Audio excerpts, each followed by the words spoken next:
Colonel साहब, बात आप ही शुरू करते हैं, फिर आगे चलते हैं। ये कहानी तो फिल्मी से भी ज्यादा फिल्मी है। कह रहे भाई वो प्रेम में पक गई, प्रेम में इतनी पड़ गई कि बिल्कुल दीवानी हो गई। चलो समझ में आया, चलो ठीक है। अब प्रेम तो सरहद मानता नहीं। कई लोगों ने सुबह मुझसे कहा कि अग्निहोत्री प्रेम सरहद नहीं मानता। मैंने चलो मान ली, लेकिन देश तो सरहद मानता है। ऐसा तो नहीं हो सकता कि पाकिस्तान की 1000-2000 लड़कियां पबजी इधर खेलना शुरू करे, फिर वो प्रेम में इधर ही चली आए बाल बच्चे लेके। नहीं, या ये इधर वाले खेलना शुरू करे और उधर जाना शुरू कर दे और सीमा खोल दे। गोपाल जी, और मान लीजिए मोहब्बत भी है, तो मोहब्बत में 6 पासपोर्ट बनवाना जरूरी होता क्या? आप लोग सिक्योरिटी के आदमी हो, जानते हो, मैं तो उतना समझदार नहीं। 6 पासपोर्ट, 5 आधार, 6 मोबाइल, 6 सिम, ये भी रखना जरूरी होता है मोहब्बत में क्या, पबजी में? गोपाल सिंह सभी को नमन जी, सभी को नमन वंदन प्रणाम। मेरी आवाज आ रही है? जी जी आ रही है, बहुत अच्छी। हाँ, तो देखिए, जो आप कह रहे हैं बिल्कुल सही है। मेरा मानना है कि प्यार करना बहुत अच्छी बात है, लेकिन प्यार करने के बाद में सारी सीमाएं तोड़ना भी कहीं हद तक अच्छी बात है, लेकिन उन सीमाओं को नहीं आपको तोड़नी चाहिए जो एक दूसरे से दूसरे देश के साथ में मिलती हैं। उसके अलावा प्यार करिए, मुलाकात हुई, सब कुछ हुआ, लेकिन आप देखिए कोई भी, यदि मेरे पास में मेरे पिछले तकरीबन 70 साल के जीवन में बड़ी मुश्किल से एक पासपोर्ट बना, और जब मैं विदेश बाहर जाने के लिए मैंने वीजा के लिए अप्लाई किया तो तकरीबन 11 महीने मेरे ऊपर पूरा स्क्रूटनी किया गया, तब जाकर के वीजा मिला। और यहाँ तो, और मैं अपनी पत्नी से 2 बच्चों का बाप हूं। यहाँ एक महिला सीमा जी हैदर जी 4 बच्चों की माँ, और वीडियो कॉलिंग पे या पबजी के ऊपर बात करती है, प्यार मोहब्बत हो जाती है, 6 पासपोर्ट बनवाती है, 5 आधार कार्ड बनवाती है, 5-6 मोबाइल लेती है, अपना मकान बेचती है, लाखों रुपए से 4 बच्चों को लेकर के यहाँ आती है, शादी करती है, फिर जाती है, फिर वापस आती है। ये कुछ ठीक लग नहीं रहा। जब तक इसका खास तौर से इन्वेस्टिगेशन नहीं हो जाता, पता नहीं चल पाएगा। अभी देखिए, इंटरनेशनल आपका एयरफील्ड बन रहा है हमारे जेवर टप्पल के। यहाँ ये आती है, वहां नेपाल में मिलकर के 7 दिन रह करके होटल में चली जाती है। भाई साहब, हम 2 अभी पेंशन मिलने के बावजूद भी 2 दिन भी होटल के अंदर बैठने का हमारे पास में पैसा नहीं होता। इसका मतलब इतना पैसा आया कहां से? इतने प्यार में इतना पैसा है इनके पास में। यहाँ कहीं न कहीं एंगल जरूर है। मैं भी ठीक बात जी। गोपाल जी, दोबारा मैं आता हूं आपके पास। एक चीज जो केंद्र के मंत्री कौशल किशोर जी कह रहे थे, उनका बयान नासमझी वाला था। उनको विषय की समझ नहीं, क्योंकि सब राजनीति करना अलग बात है, विषय की समझ होना अलग बात है। वो कह रही थी भाई अपने मन से आया, आई, इसको हो गया, चली आई, अब हम क्या करें। नहीं भाई साहब, ये कोई खाला का घर है? बिल्कुल ऐसे कैसे हो जाएगा? बोले सरकार का क्या? अरे सरकार का ही लेना देना है, पासपोर्ट वीजा इसीलिए बनाया गया भाई। ऐसा थोड़ी नहीं कि पान खाया और चूना हाथ में लगाया और बोले आज मन कर रहा अमेरिका निकल जाए पैदल पैदल। ये नहीं चलेगा। क्या मूर्खतापूर्ण बात है ताहिरा हसन जी। ये तो मतलब जितने सिनेमा आए इस ढंग के विषय वस्तु पर, उनसे भी ज्यादा फिल्मी स्टोरी आ गई। सही कह रहे हैं भाई, किसी का प्यार करना, किसी से शादी करना, किसी धर्म में परिवर्तन होना, मैं हजारों बार कह चुकी, इसमें किसी को विरोध नहीं है। लेकिन ये 4 बच्चों के साथ कैसे बॉर्डर क्रॉस करके आ गई, रह रही है, इसके पास पैसे कहां से हैं, इतने पासपोर्ट कहां से हैं, इसके पास सिम कहां से है? ये जाहिर बात है, सवाल खड़ा करता हमारी intelligence agency. This is security, beach of security, और ये बहुत खतरनाक बात है। अगर इस तरह से कोई, मैं कहती चलिए महिला आई है, अभी तो इसके बारे में इन्वेस्टिगेशन होना चाहिए, ये पता होना चाहिए कि क्या प्रॉब्लम्स है इसके साथ, किस तरह का है, क्या है, इसके पीछे कौन है, इसके बैकग्राउंड में कौन है, इसका कितनी ये खतरनाक है, क्या खेल है, ये क्या लेके आई है, ये कोई प्रोग्राम लेके आई है अपने साथ, ये सब तो मैटर ऑफ इन्वेस्टिगेशन है। लेकिन मैं कहती हूँ अगर कोई आतंकवादी आ गया होता और उसने अपनी वारदात कर दी होती, तो सिक्योरिटी फोर्सेस में ये इंटेलिजेंस एजेंसीज जो है हमारी, स्पेशली इंटेलिजेंस एजेंसीज, ये क्या कर रही हैं? बात तो लंबी लंबी करती हैं कि कोई पतिंगा पर नहीं मार सकता। पतिंगा का यहाँ तो औरत 4 बच्चों के साथ आ गई, अंदर आ गई, बैठी है, और लोग उस पर इंटरव्यू चल रहे हैं, उसके लोग ब्लेसिंग दे रहे हैं, और वो कह रही है वो हिंदी भी बहुत अच्छी बोल रही है, इंग्लिश भी बोल रही है। चलिए इंग्लिश बोल सकती है कहीं की भी हो वो, लेकिन इतनी साफ हिंदी कैसे बोल रही है? तायरा जी ठीक बात, कैसे उसने जी बिल्कुल किया? ठीक बात। मैं आता हूं दोबारा में आपके पास। एक बड़ा सवाल और भी खड़ा होता है, इस महिला का पति पाकिस्तान वाला मजदूर है और सचिन भी मजदूर जैसी स्थिति का लड़का है, ठीक? ये 6 मोबाइल, 6 पासपोर्ट, 6 आधार, एक बनवाने का पैसा नहीं, ये 6 कहां से आए? और होटल, ये नहीं चलेगा। ऐसा तो है नहीं कि वहां सिंध प्रांत के गवर्नर के यहां ब्याही थी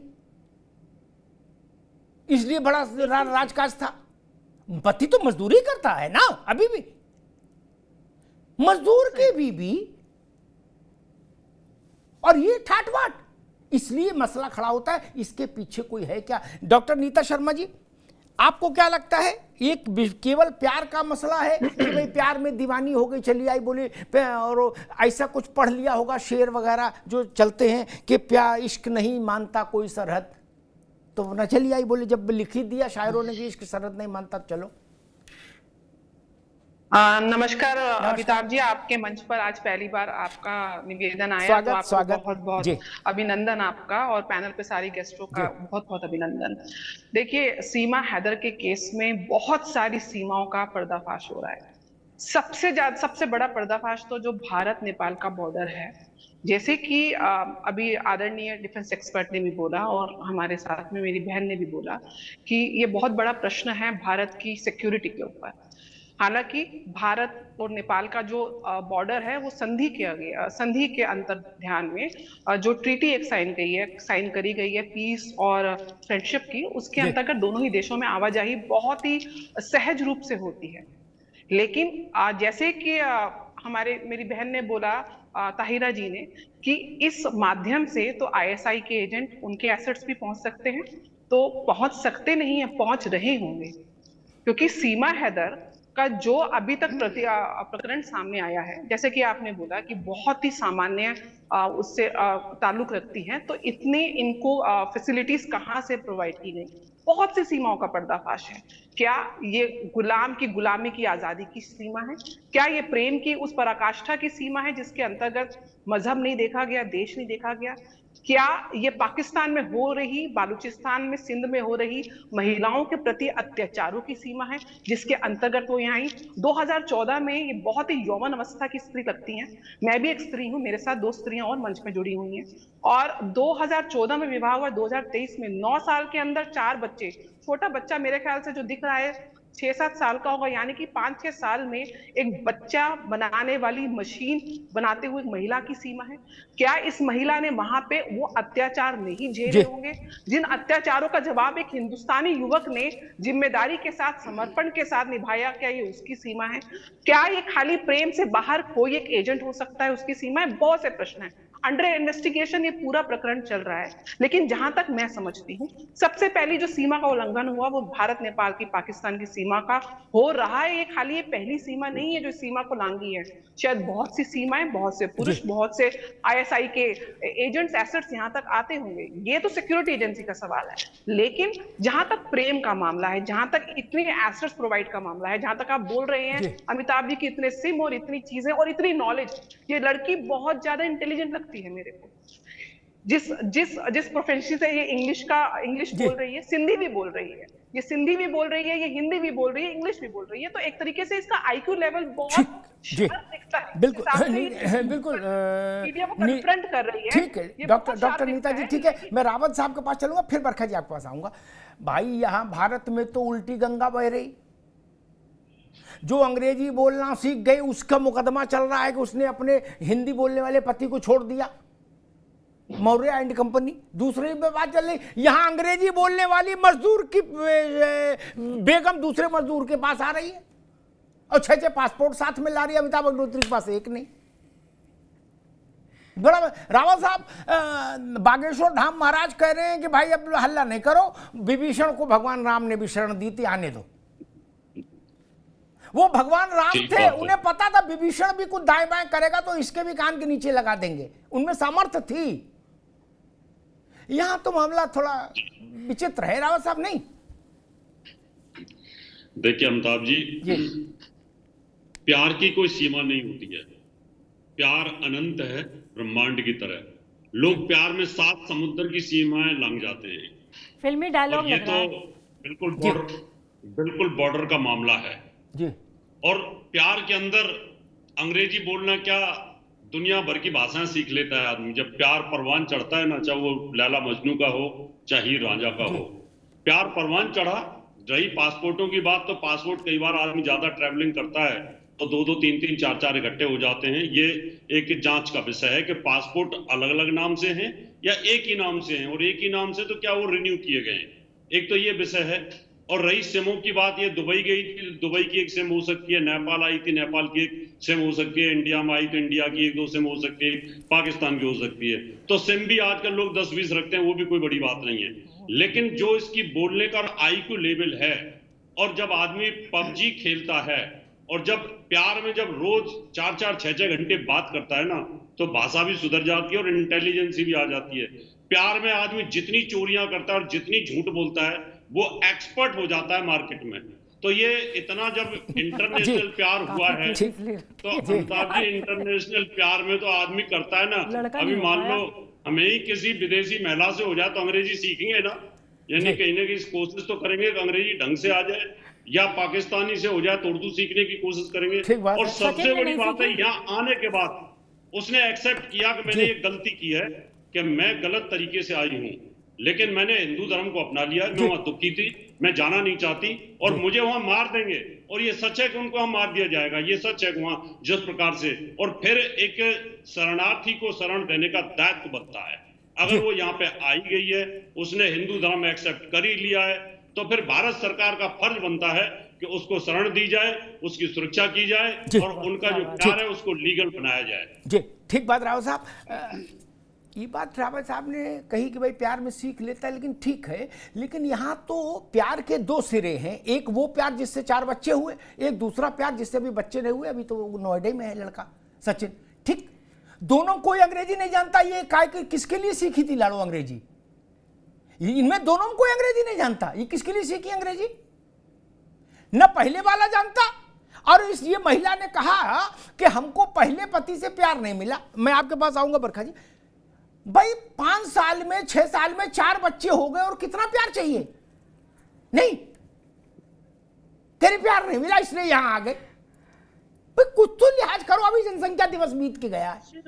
नहीं बरखा जी, ये मसला समझ में नहीं आया। मैं रावत साहब के वक्तव्य से सहमत हो जाता कि मैं इश्क में सीख लिया, ठीक है, लेकिन ना तो पहले वाला इश्क बोलना जानता अंग्रेजी, ना ये दूसरा वाला अंग्रेजी जाने। क्या अंग्रेजी किसी तीसरे के लिए सीखी है क्या? वो तीसरा कौन है? बरकत रेन।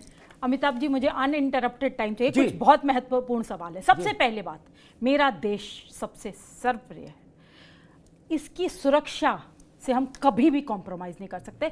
ये बहुत ही सेंसिटिव मैटर है, और जांच एजेंसीज को तुरंत बहुत ही एक हाई लेवल पे जांच होनी चाहिए। मैं तो इस पे सवाल उठाती हूँ, हमारा इंटेलिजेंस ब्यूरो कर रहा है, बड़ी बड़ी बातें हैं, कैसे आ गया? ऐसे तो सारे आतंकवादी इधर आ जाएंगे, हम कुछ नहीं करेंगे, हम कहेंगे ये प्यार में आ गया, आज ये लड़की आ गई, कल को कोई लड़का आ जाए। जब मेरे देश के लड़के जाते हैं सरहद पार, उन्हें तुम बंदी बना के मार डालते हो। इस लड़की को तुम पूज रहे हो जो इतनी शातिर है, इतने इलेक्ट्रॉनिक गैजेट्स हैं उसके पास, इतने सारे पासपोर्ट को भूल जाइए। मान लीजिए वो कह भी देगी 4 बच्चे 5वीं में, 6वां पासपोर्ट किसके लिए है? इतने सारे सिम, इतने सारे इलेक्ट्रॉनिक गैजेट्स को कैसे ऑपरेट करें? पैसा कहां से आ रहा है? पति बिलक बिलक के रो रहा है, हर चैनल पे बोल रहा है कि मुझसे, मेरे से भी तो लव मैरिज हुई थी, मेरे में क्या कमी है, 4-4 बच्चे पैदा कर लिया, मुझे तो तलाक भी नहीं दिया, डाइवोर्स हुआ नहीं तो दूसरी शादी कैसे वैलिड हो सकती है?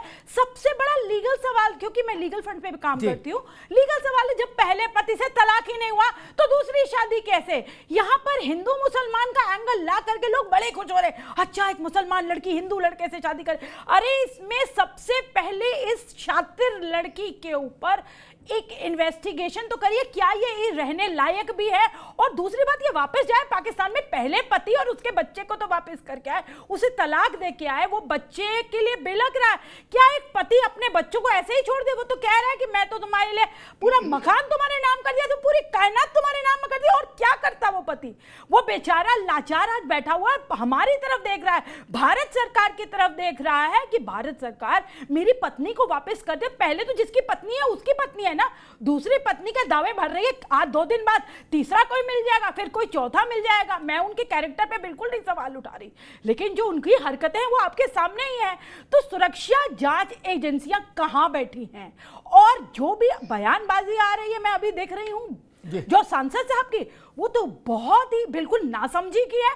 देश पहले है या ये महिलाओं को आप इतना ज्यादा प्रेफरेंस दे देंगे कि उसके लिए आप सुरक्षा को भी कॉम्प्रोमाइज कर लेंगे? आप कैसे कह सकते हैं प्यार व्यार कुछ नहीं होता? प्यार होता तो पहले से ना हो जाता, दूसरे में नया प्यार दिख गया, तीसरे में नया और दिख जाएगा। तो प्यार व्यार यहाँ कुछ नहीं है, यहाँ एक इंटेंट है, वो इंटेंट बहुत खतरनाक है। She is a spy agent. और कई लोग मुझसे डिस्कशन में ये भूल चुके हैं कि स्पाई जो होता है वो कभी अपनी आइडेंटिटी को रिवील नहीं करता। सर जमाना बदल गया है, अभी और बहुत सारे हथकंडे अपनाए जा रहे हैं और महिलाएं हमेशा यूज की जाती हैं स्पाइंग को। अभी 2 दिन पहले ही डीआरडीओ के साइंटिस्ट को हनी ट्रैप में किस तरीके से पाकिस्तान की महिला ने किस तरीके से पागल बनाया, और आज वो साहब डीआरडीओ के साइंटिस्ट वो अरेस्ट हो चुके हैं।